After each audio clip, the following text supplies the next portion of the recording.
ఇది ఉసిరికి సంద్రాన ఉప్పుకి సుట్టరేకం పెట్టాడు సిత్తరాల దేవుడు.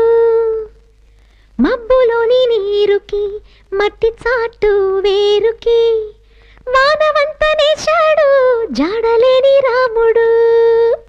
రాముడు కాదు పుల్లమ్మ గారు, దేవుడు దేవుడు. మీకు తెలియకుండా అడగచ్చు, నేను చెప్పానుగా.